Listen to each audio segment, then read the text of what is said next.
Numbers बताइए सोहेल, पढ़ाई करता है। जी सोहेल नंबर्स बताइए। करावल नगर से रमन मलिक जी, करावल नगर से आगे चल रहे हैं। 3109 वोटों से कपिल मिश्रा आगे चल रहे हैं। आम आदमी पार्टी ज्वाइन की कैलाश गहलोत ने 1100 वोटों से आगे चल रहे हैं। अरविंद केजरीवाल लगातार पीछे चल रहे हैं। सोचिए, नई दिल्ली सीट, और कहा जाता है जो नई दिल्ली सीट जीतता है वो दिल्ली जीतता है।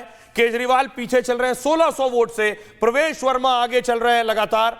रमेश बिधूड़ी 1800 वोटों से आगे चल रहे हैं, यानी आतिशी 1800 वोटों से पीछे चल रही है। सारे बड़े नेता आम आदमी पार्टी देखिए, एब्सोल्युटली 1600 1100 है, क्योंकि जो मुस्तफाबाद, बाबरपुर, सीलमपुर, ओखला, चांदनी चौक, मटिया महल, बलीमारा, सारे मुस्लिम डोमिनेटेड एरियाज में बीजेपी तभी आगे हो सकती है जब बहुत सॉलिड हिंदू वोटर कंसोलिडेशन हो गया है। मतलब मोदी जी के वोटर सारे बीजेपी के तरह स्तंभ की तरह खड़े हो चुके हैं कि इस बार हमें मजा चकाना है, इनको सिखाना है हमको आम आदमी पार्टी को कि ऐसा नहीं चलेगा। इसलिए आप देखिए 45 टच कर चुकी है। ब्रेकिंग न्यूज 45 और 24 ऐसे नतीजे आ रहे हैं। 45 और 24 ये हमारे को प्रतीक्षित बता रहा है। ब्रेकिंग और वहां से इलेक्शन कमीशन 6 और 2 दिखा रहा है। इलेक्शन कमीशन भी स्टार्ट हो चुका है। बीजेपी 6 है, आम आदमी पार्टी 2 है। प्रतीक्षित, बीजेपी 45 है, आम आदमी पार्टी 24 है। लेकिन पंकज जी, कांग्रेस 1 पे ही है। Congress is the most stable party it seems. शुरू के 1 मिनट पे भी और अभी तक 1 पे ही है सर, 2 नहीं हुए, 1 पे ही है। कांग्रेस ने बहुत स्ट्रांग फाइट दी है। हाँ सर, दिख रहा है सर। नहीं, सीट को छोड़िए, कांग्रेस का वोट प्रतिशत 17 के आसपास हो गया है। ये देखिए आप, 4% है था पिछले चुनाव में, चेकिंग 17% है। आम आदमी पार्टी का वोट 15% कम हुआ है और वो पूरा ज्यादा वोट लेके हार सकते हैं, बता दूं आप। वो पूरा कोई वोट बड़ी बात नहीं। केजरीवाल 3% वोट है सर, 3% वोट है। इलेक्शन कमीशन बता रहा हूं, अभी तक 3% वोट है। आप कहां 13, 14, 15, 16% बोल रहे हैं। इलेक्शन कमीशन तो ऋतुराज जी बोल रहे हैं हम वापस आएंगे। वहां पे बीजेपी 45-44 पहुंच गई है। आप कह रहे हैं 17% वोट है, कांग्रेस का 3% वोट है। 44, आप लोग समझ क्यों नहीं रहे? 44 बीजेपी है, आम आदमी पार्टी 25 है, कांग्रेस 1 है। कहां 17% वोट है सर? कहां ऋतुराज जी वापस आ रहे हैं आप? You are not coming back. Numbers तो देखिए आप, ब्रेकिंग पे ब्रेकिंग न्यूज आ रही है। आप देखिए तो सही, आप देखिए तो सही। ऋतुराज झा आप नहीं आ रहे हैं वापस, ऐसा लग नहीं रहा है। 44 और 25 हो गया, 44-25, और कांग्रेस 1 पे ही है सर। 3% वोट है सर, 17% नहीं है सर। 3% इलेक्शन कमीशन देखो, ऋतुराज वो एस्टिमेट है आपका कि 17% तक जाएगी। सुन लो, नहीं, आपकी सोर्स क्या? आप 17% कहां से बोल रहे हैं? आप 17% कहां से बोल रहे हैं? जो बच्चा आप अभी एस्टिमेट कर रहे हैं। ऋतुराज जी, इलेक्शन कमीशन 7-3 हो गया है, लेटेस्ट नंबर्स। अब बोलिए जो बोल रहे थे आप, बोलिए। 7 और 3 हो गया, बीजेपी 7, आप 3। तो दो जी बोलिए।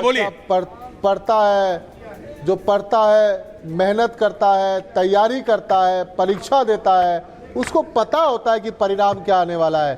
थोड़ा सा इंतजार करिए ऐश्वर्या जी, हम और आप इसी चैनल पर बैठकर डिबेट कर रहे होंगे और चौथी बार अरविंद केजरीवाल जी दिल्ली के मुख्यमंत्री बनेंगे और आम आदमी पार्टी की सरकार बनेगी। और ये जो ओवर एक्साइटेड होकर लोग उछल रहे हैं, इनको भी जवाब मिल जाएगा। थोड़ा सा इंतजार करिए आप। नहीं, जो अभी जो मेरे पास जो वोट शेयर है, एक मिनट खबर बता रहा हूं ना आपको मैं, जो मेरे 48.36% बीजेपी की वोट शेयर है, 48.36%। ये बहुत बड़ी बात है भाई ना। 1993 में उनके पास करीब 42.5% थी, यानी कि 6% 1993 से ज्यादा बढ़त हो चुकी है। हिसाब से 51, यानी कि इस बार ऐश्वर्या जी, और ये ब्रेकिंग खबर मैं दे रहा हूं सिर्फ रिपब्लिक भारत पर जी। मैं नहीं जानता तकवाले क्या कहें, ये तकवाले तो जिता ही रहे, उनको जिता ही रहे। मगर हमारी खबर है कि 11% प्लस वोटिंग हुई है बीजेपी की तरफ, यानी कि मोदी जी के लिए लहर है, भारतीय जनता पार्टी की लहर है इधर, कोई माने ना माने। और इन्होंने कहा कि 17% वोट शेयर कांग्रेस की हुई है, ये गलत बात है। ये आप जरा इलेक्शन कमीशन का देख लीजिए। मेरे पास इलेक्शन कमीशन में प्रतीक्षित का देख रहा हूं, जानना ज्यादा नंबर है, तो ये कह रही है कि 9.5% वोट शेयर कांग्रेस की बढ़त हुई है। ये मानना पड़ेगा कि जो 4.3% थी उससे 5% बढ़त हुई है। और वो 5% आम आदमी पार्टी से कट गई और आम आदमी पार्टी 41% पर है। और अगर आप देखें कि दिल्ली में 48, अभी कह रहे हैं 51% वोट शेयर से ज्यादा है, तो ये तो सबसे बड़ी जीत होगी भारतीय जनता पार्टी की। 35 सालों के बाद सबसे बड़ी जीत होने वाली है इसी भारतीय जनता पार्टी की। रमन मलिक बोलिए। रमन जी, 17.5% वोट गिरना किसी भी पार्टी का शोज राउट। एक दूसरी चीज, जब पिछली बारी आप पिछले 2 इलेक्शन को कंपेयर करते हैं जी, तो सिर्फ 0.8% गिरने से 4 सीटों की कमी आई थी जी। तो अगर ये 17% है तो ये सोचिए कि उसका वाइड स्प्रेड कितना इंपैक्ट पड़ेगा। दूसरी अभी तक देखिए सिर्फ 21,000 वोट बीच कांग्रेस को मिले हैं दिल्ली में। पंकज जी, सच्चाई है, आपके लिए जीत है। देखिए, आपके लिए मॉरल विक्ट्री है। ये नहीं ले जाना चाहिए दूर इनसे। They have to win something. मतलब ये कुछ खुशी तो उनको भी ब्रेकिंग खबर हमारे पास है स्क्रीन पर। ब्रेकिंग न्यूज देते रहिए, असेंबली के खबर देते रहिए।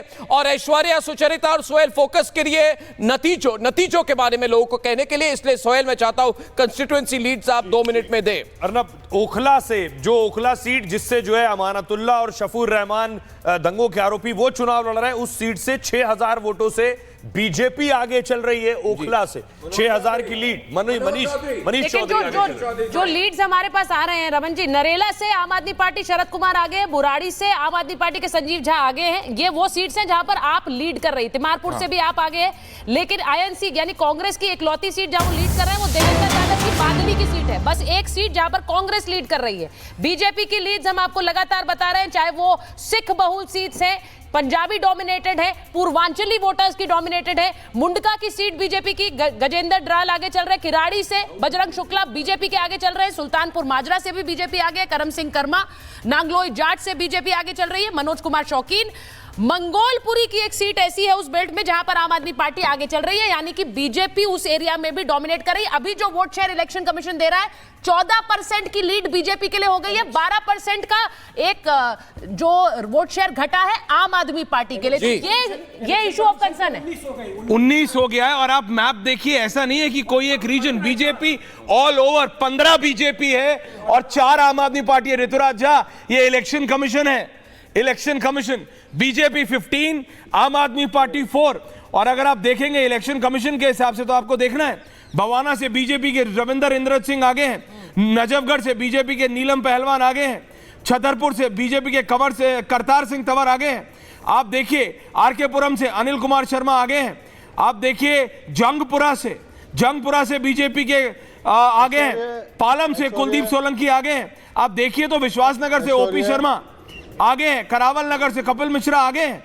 करावल सबसे बड़ी बात है जो ये जहां पे सब्सिडी की बहुत बड़ी इंपैक्ट होती है, झुग्गी वोटर, उस पर बहुत बड़ी इंपैक्ट होती है सब्सिडी की। और वहां पे बीजेपी ने क्या कहा कि हम 2500 रुपए महिलाओं को देंगे, 500 की गैस सब्सिडी देंगे, आपके सारे स्कीम्स आगे ले जाएंगे। और उसके ऊपर देखिए, उसके ऊपर उन्होंने कहा कि आयुष्मान भारत को इंप्लीमेंट करेंगे, 10 लाख की हेल्थ कवर दे देंगे, ऑटो ड्राइवर के बच्चों को हम स्कॉलरशिप दे देंगे। और इसका इंपैक्ट क्या हुआ है, ऋतुराज जी जरा इसको समझने की कोशिश कीजिए कि जहां जहां पे 20 कंस्टिट्यूएंसीज है, झुग्गियों की 20 कंस्टिट्यूएंसीज है। ये मैं नहीं कह रहा हूं, आप मुझे कुछ भी कह दें, मैं को अपने सुपरस्टार नहीं मानता, मैं तो ऐसे पत्रकार हूं, मैं आपको कह रहा हूं। मगर 11 सीटों में बीजेपी आगे है, जैसे कि किरारी में, शालीमार बाग में, वजीरपुर में, मोतीनगर में, न्यू दिल्ली में, अंबेडकर नगर, संगम विहार, तुगलकाबाद, बदरपुर, ओखला, सीमापुरी, जहां पे रिंकू जी वहां पे है, कुमारी रिंकू जी वहां पे है, और रोहताश कुमार तुगलकाबाद से है। आप लोग कहते थे कि इधर तो ये हमारी एरिया है, हमारा एरिया है, कोई घुस नहीं सकता है इधर। ये झुग्गी